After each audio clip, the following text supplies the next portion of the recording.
Hello guys! We are in BC! At syempre, nandito na naman nga tayo sa gas station. Ayan. We saw a bear! Kita niyo ba? Oo. Ayun na. Ang baboy lang mo. Oh, bear yun! That's a bear! There's a bear! Hi, bear! 12 hours drive, 1,160 kilometers. Going to Vancouver. Hello guys! Good morning! Welcome back to our YouTube channel. You are still watching Joy in Alberta. And for today's video, nandito nga tayo ngayon sa may Hinton. Is it right? Hinton nga ba yung tawag dito? Parang Hinton yata yung tawag dito. Papunta tayo ngayon guys ng Vancouver. Officially, ang aming family ay nakapag-travel na across Canada from east to west. Ayan, malapit na natin ma-achieve yung east to west na nagda-drive. So, lumipat kami dito sa Edmonton, Alberta. Last August 2024, nag-drive kami mula Prince Edward Island, Canada, papuntang Edmonton, Alberta for 7 days. 7 days namin siya din-drive kasi naghinto-hinto kami. Today, yan nga, magbabiyahe tayo for another 12 hours. From Edmonton, Alberta, papunta naman po tayo ngayon ng Vancouver. So, literal na travel natin from east to west coast. So, ayan siya. Nandito nga tayo sa may Hinton. Hindi masyadong kita. Actually, malapit na to sa Jasper. Hindi siya kita, no guys? Oh, medyo kita naman. Ayun. Ayun yung Jasper. Yung ano, yung parang mga bundok-bundok ng Jasper. Medyo foggy siya today. So, yeah. Umalis kami ng bahay ng around 6 AM. Expected na makakarating kami doon ng around 6 PM their time. Siyempre, magkaroon tayo ng mga 13 hours. Kasi 1 hour behind ang Vancouver. So, 12 hours is 5 PM their time. Pero syempre, dahil hihinto-hinto kami, siguro mga 6 or 7 PM their time na kami dadating doon. Pero ang gandahan naman guys ay mula nung umalis kami maliwanag na, and dahil nga magsa-summer na hanggang mga alas 10, alas 11 may liwanag pa. Yan. So hindi tayo abutan ng dilim sa daan, which is good, 'di ba? So huminto lang kami ngayon dito sa ano to? Shell yata to. Huminto lang kami ngayon sa gas station para magpagas and mag-stretch ng konti at bumili na rin sila ng Tim Hortons. Ayun. So, samahan nyo kami sa aming journey today and tomorrow and the next day and the next day. Charot. May ano pala, may train. Para sa mga... Anong train? Anong tawag dito sa ganito ko? Na mga train? Mga ganyan? Naku, hindi ko alam. Thomas and Friends. Thomas and Friends. No guys, long weekend lang tayo. So, Monday is Victoria Day and then nag-leave kami ng Friday para makapunta nga kami ng Vancouver. Birthday din kasi ng pinsan ko and at the same time para makapag-liwaliw. 12 hours lang naman. What is 12 hours? Chicken!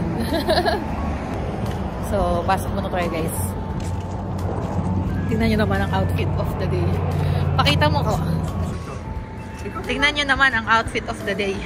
Anong degree ngayon? Ha? 0 ba ngayon? Parang 0 kasi nagkatawag ka. Teka lang, dalagang Pilipina. Yeah. Oink! Bili muna tayo guys ng kape. Hi! Hi!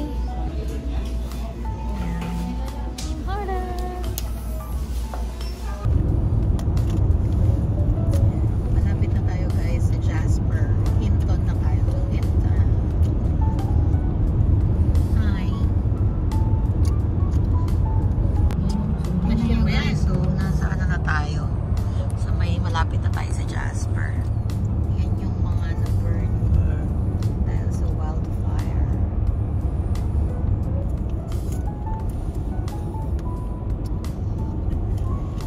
Wait sila oh. Dami. Tumawid na nga po isa. Ayo. Kaya naman nagintuan sila kasi may tatawid. Hindi na nga po siya nakapaghintay. Tatawid ang Usa sila, usa. Hindi. Gusto niyo uminto dyan? Picturean yung usa? Baka mamaya mahanap pa tayo. Dear nga, dear. Hello guys! We are in BC! At syempre, nandito na naman nga tayo sa gas station. Ayan. Petroca naman tayo huminto. Nakaka-halfway na siguro kami. Baka, kasi nag-start kaming magbiyahe ng 6, nasa 11, na 7, 8, 9, 10, 11. Yeah. Nasa 5 hours na kami bumabiyahe. At ayan nga, makikita nyo pa rin ang Rockies sa aming background. Together with the Amazon truck. So, stop lang tayo para mag-stretch ng konti. So, stretch lang tayo at bibili ng foodie. Si Uno, ang aming bebe Uno, ay bibili ng foodie. Ang ganda nga dito guys. Oh. Kita nyo. Kaso lang medyo mafog kaya hindi kita. Ganda dito. Ano to? Valemont specifically. So, ang part na ito ng BC ay tinatawag na Valemont.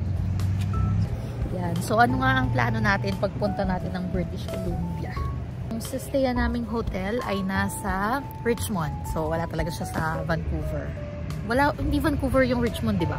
So, sa Richmond kami magstay na Holiday Inn. Binook nga kami doon ng aking tita. Ayun. Tapos noon, Friday ngayon, Friday the whole day is almost biyahe lang talaga kasi nga nasa 12 hours yung aming drive with the stops and picture taking na lang sigurong konti. And then, tomorrow, Saturday, maggagala lang kami ng very, very light. Tapos, may isang friend si Kiko na sumakto naman na ang kanilang cruise ay magdadock sa Vancouver. So, baka sakaling i-meet namin siya or baka sakaling makasampa kami ng cruise. So, tingnan natin tomorrow. Depende. Pero, maglilibot-libot lang kami ng Saturday. And then, Saturday night, dinner kami with the fam sa mga yung pinsan ko, sila Tita Bebe, sila Charmaine, yan. Makiki-dinner kami kasi birthday ng pinsan ko. Yun. Pakita ko sa inyo yung view. Parang masaya. And Monday morning, ayan. Back to driving na kami. Pabalik naman ng Edmonton. So, yun. Yun lang yung simple plan namin. Very chill lang na plan kasi nga we have a baby and kasama namin syempre yung aming mga family. Ayaw natin silang ma-stress. Stretch muna kami. Hi guys! We are now officially on our second day here in British Columbia. At nandito nga kami ngayon sa Tsawwassen. Kung ano man ang basa dyan.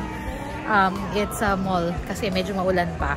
So, ang nangyari nga guys kahapon, pagdating namin dito sa BC, naghanap kami ng mapapagstayan namin kasi yung ibinok namin na hotel dito sa BC, care of ng aking Tita Bebe at ni Charmaine, ayan, ang binok nila sa amin ay 4 to night pa. So kahapon wala kaming pagsastayan, so naghanap kami nakapagstay nga kami sa Travelodge sa may Langley. So, Travelodge Langley, meron siyang 2 queen size bed at saka 1 na sofa bed, good for 6 people. At siya ay nagkakahalagang $245 plus tax. So, not bad na siya for 6 packs. So, doon kami nagstay sa Travelodge sa Langley. And then, siguro mga 30 minutes away, ito na nga tayo sa Tsawwassen Mills.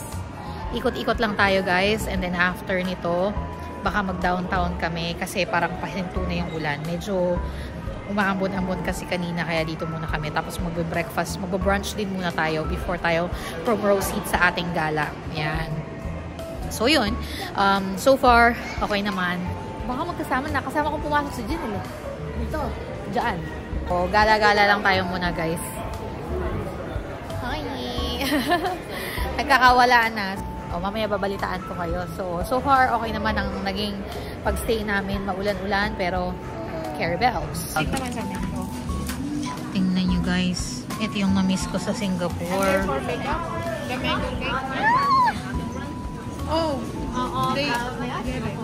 Dito na tayo guys sa TNT, Lansdowne. At kukuha tayo ng cake. Tada! Good morning guys, we are now on our 3rd day here in British Columbia. Hi! Ayan. Dito nga kami nagsistay sa Holiday Inn and kain tayo ng breakfast. So kahapon nga, nag-mall lang kami kasi medyo maulan. And then may binisita kami mga relatives, nag-check-in sa hotel.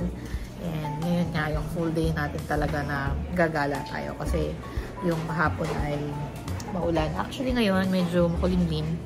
Pero ang prediction naman ay ang forecast naman ay araw naman daw ng afternoon. Hopefully yung araw talaga kasi pupunta tayo ng downtown. Hi guys! So nandito na tayo sa downtown ng Vancouver. Is it downtown ba ng Vancouver to, friend? Hindi. Ano tawag dito? English Bay. English Bay. Nasa English Bay pala tayo. Mali pala. Fake news. Fake news. English Bay. Ayan. Ganyan na itsura. Nandito yung mga statues na pwede niyong picturean kapag ka ano. Nasaan? Kita ba?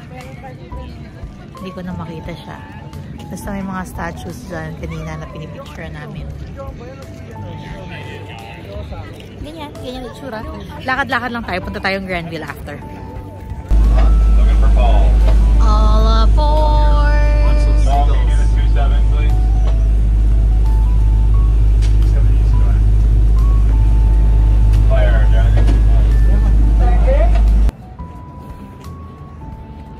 Anong oras na ba? Maya-maya pa. Kaya pa. 6:30 pa lang. Parang hindi ako na-enjoy masyado kasi parang busog tapos kain. Dapat gutumuhin muna natin ang ating selves. Yun. Guys, nandito ngayon tayo sa Granville Island. Sumakay tayo ng water bus to get here at the Granville Island. It's a Sunday afternoon, 6 PM na, kaya marami ng mga stores na pasara na rin dito. Pero naglibot-libot lang tayo just for the experience of the water bus and also para mag-take ng photo dito sa Granville. And tapos nito, pumunta naman tayo sa Gastown. Maglibot-libot lang din tayo sa Gastown. All aboard! Choo-choo! Ay! Natawa pa. Dito kami guys sa Vancouver and ito yung steam clock. Ano ba nakalagay? The Gastown Steam Clock. The world's first steam-powered clock has been created for the enjoyment of everyone. The live steam wins the waves and blows the whistles. Steam clock at Vancouver. Ganyan siya. Guys, nandito tayo sa Hastings Road Street. Ano tawag dito?